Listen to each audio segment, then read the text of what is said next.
Today we've got some really exciting updates coming from the Sun Princess, fun news out from Disney Cruise Line, and we're going to talk about Viking some more.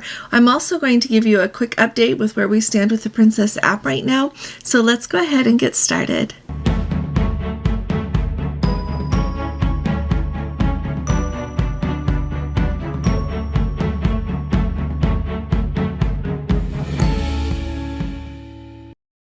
Hi there, this is Allison with Let's Go Travel Tips.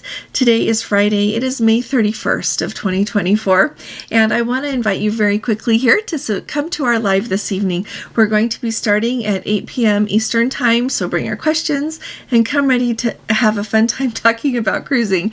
If you're not able to join us, catch that one later, because people always ask really good questions. We've got a lot to talk about with some last-minute changes that we're making with our British Isles cruise, let you know some things we're doing with that.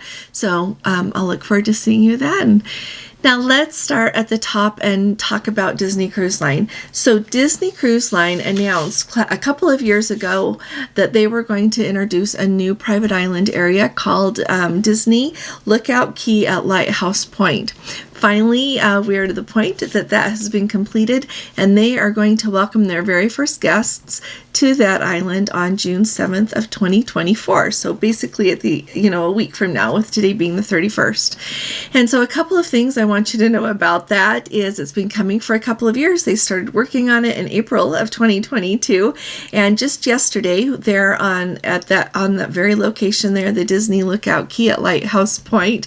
They had a special ceremony. They had some of the important people from Disney Cruise Line there, as well as people from the Bahamian government and the local community, to celebrate that completion and that they're ready to welcome guests. So let me know if you happen to have a cruise that is booked that you get to visit that private island. Let me know if that makes you want to book a Disney cruise to take a look at that. I'm just really excited about it. I have not been on a Disney cruise yet. It's on my list though, and we're going to do it when grandchildren are old enough that they and their families would like to go. So we're looking forward to that sometime. Now let's talk about the Sun Princess here for just a minute. It's a really big deal what's going on the Sun Princess, because it's something that I have really been talking about since we were on the Sun Princess in March, and I am sure that a lot of other people have been talking about it as well. So first of all, the thing you should know is that Sanctuary Collection is going to come online, go into effect as the Sun Princess starts sailing here in the United States from ports here in the US, and that's going to be in October of this year. So until then, if you are booked in any of the cabins that will be in the Sanctuary Collection, it's not in the Sanctuary Collection, but that whole situation is going to start, like I said, when she starts sailing here from ports in the US. But the really exciting news are the changes that Princess is going to make to some of their dining venues once that Sanctuary Collection comes on board. And I think that this is going to make a wonderful difference. So here's what I want you to know. So first of all, when this happens, so right now you've got the Signature Suite dining room, and you've got the Reserve Collection dining room.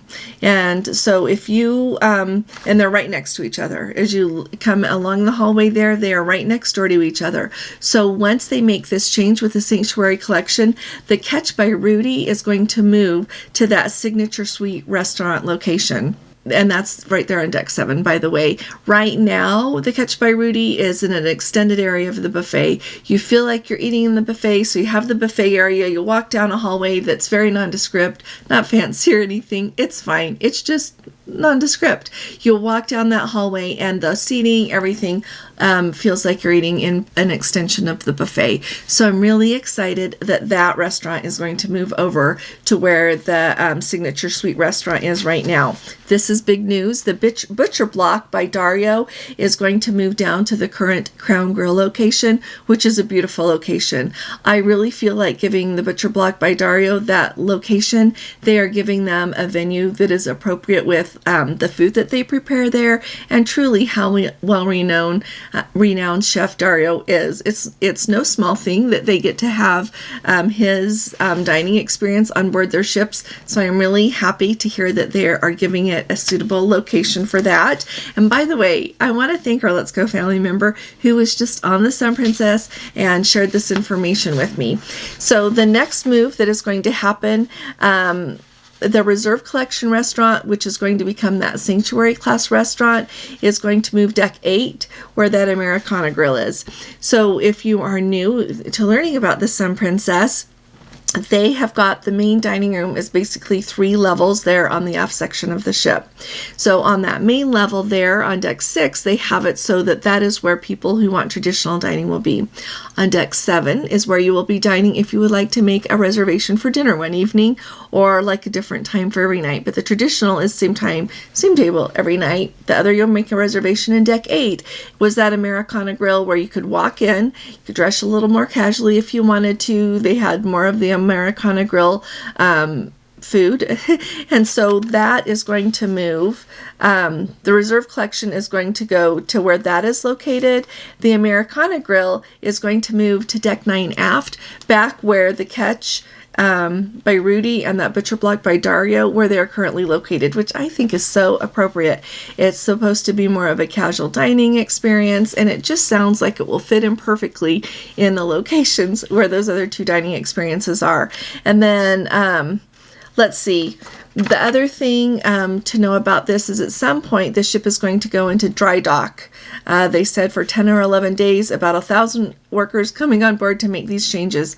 I don't know when the dry dock is going to be, so we'll keep our eye out for that. But let me know if you hear anything about that.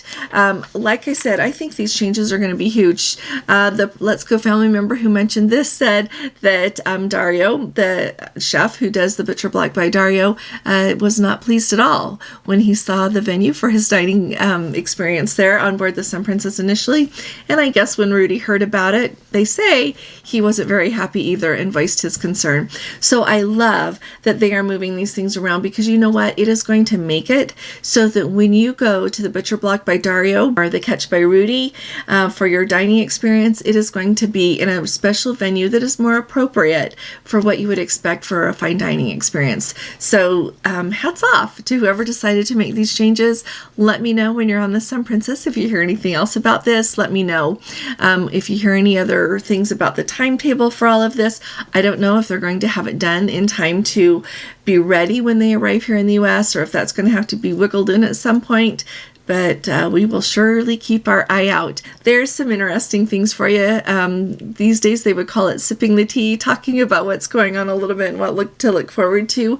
But this is going to be great. I am really excited, and it's really interesting to me that you make such large changes on a brand new cruise ship. But at the same time, I think it's really great that they're thinking of trying to how to make the guest experience a little bit better, and not hesitating to make changes as needed. So let me know what you think. Let me know when you are thinking that you will be sailing on the Sun Princess, and if you've already got that cruise book, and if you have a destination that you want to go on the Sun Princess. I think that would be really fun to talk about. We just had that short cruise, in March, but we thoroughly enjoyed getting to sail in that small part of the Mediterranean that we're able to sail in. But truly, I think the Sun Princess is the kind of ship that you can enjoy no matter where you go in the world. That's my opinion. Let me know what you think in the comments. If you haven't subscribed to our channel yet, will you please go ahead and subscribe? We need to have you here with us. If we are going to have the Let's Go family that I envision, the influence that I think we all want to have for good, we need to have you here with us. So hit that subscribe button, and if you appreciate my videos, will you please give this video a thumbs up? Thanks so very much. Now let's talk about Viking again for a minute here. Yesterday I spoke with you about Viking, so if you missed my video yesterday, don't miss it. Go back and watch it, because more and more I am really thinking of Viking as, have you ever heard about that disruptive innovation? There's books written about that. There's long story there, but anyway, Viking I think is really setting out to do a lot in cruising, and it's more than I believe that we have seen from a cruise line in a really long time. So I want to hear what you think about that in the comments. Tell me what you think. So yesterday, like I said, watch that video all about Viking. I don't want to repeat it, but it's really important that you know that Viking is going to be back in the Great Lakes. They're going to be there for this summer season, so 2024. They have 2, believe it or not, expedition ships there, and I'm going to tell you why they have expedition ships there. But they've got them both there, the Octanus and the Polaris. Now, those are expedition ships that when they are not in the Great Lakes, they are sailing Antarctica. So it's really cool that they have expedition ships there. They do different itineraries, but they have some of the things that really stand out to me is they are running a variety of itineraries between Duluth and Toronto, Canada. They explore all of the 5 Great Lakes. They also both of those ships were designed so that they could go through the Welland Canal, which is a canal that makes it so that when you're in the St. Lawrence Seaway and the Great Lakes, that region, that you can still, I don't know if the word is bypass, but you can manage to not go through Niagara Falls. And so it's a very well-used canal there. They've had different versions of it since it was first built in the 1800s. But anyway, that is part of the journey that some of those itineraries will include. The really cool thing is Viking has just barely announced that they have some brand new itineraries for the Great Lakes in 2026. Now, when you think of the Great Lakes, it is a very beautiful region of our country. I have been there several times, not on a ship though, and so I want to see it from that vantage point sometime. But I think there are a few things to think about when you're looking at sailing the Great Lakes in the United States. Both, to me, it is a destination that I think people would travel from around the world to get to come and see, but also for those of us that live here in the United States, it is convenient, right? It's something that's an amazing journey, but you don't have to travel halfway around the world in order to sail that. Now, the destinations and the things that they are changing for 2026 is they are going to do a 10-day cruise called the Great Lakes Treasures.